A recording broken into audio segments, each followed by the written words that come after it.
Salary आजकल मिल रही है, जबकि जापान में ऐसे बच्चों को उनके माता पिता की सेवा करने के लिए हर महीने 35 से 55 हजार रुपए की सैलरी माता पिता दे रहे हैं। अब देखिए बच्चे कौन हैं?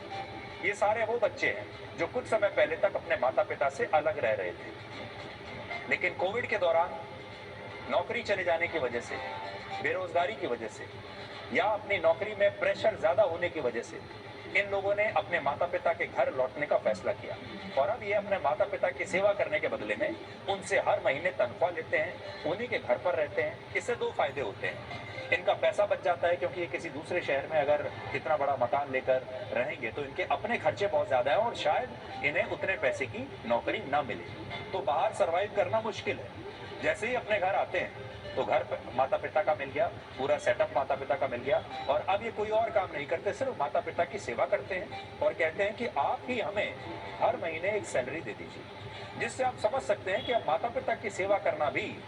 एक उद्योग बन गया है। अब एक तरफ तो वो युवा है जो अपने काम में ज्यादा परिश्रम नहीं करना चाहते, जो चाहते हैं कि बस मोबाइल पर इस तरह स्वाइप करके ही पूरा दिन निकल जाए और इसी से पैसे भी आ जाए, और एक तरफ वो युवा है जिन्होंने अपने माता पिता की सेवा को ही अब अपनी नौकरी बना लिया है।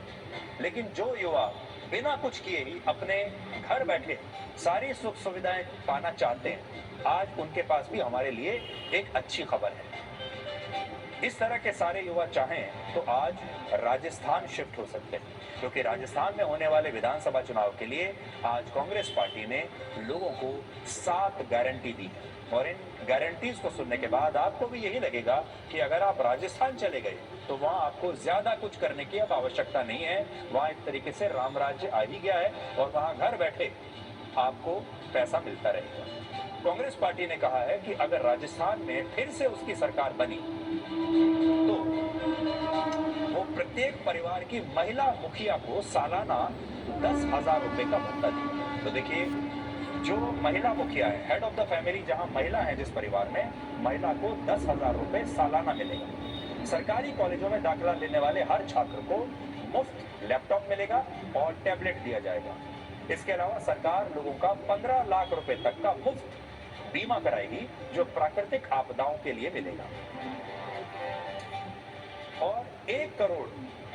4 लाख परिवारों को 500 रुपए में एलपीजी सिलेंडर दिया जाएगा और ओल्ड पेंशन स्कीम भी लागू हो जाएगी। और सरकार पशुपालकों से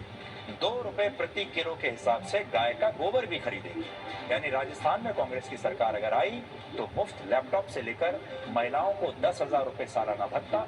और दूसरी तमाम सुविधाएं घर बैठे ही आपको मिलेंगी और लोगों को वहां ज्यादा कुछ करने की आवश्यकता नहीं पड़ेगी। तो आज बहुत सारे लोग ये सोचते होंगे जो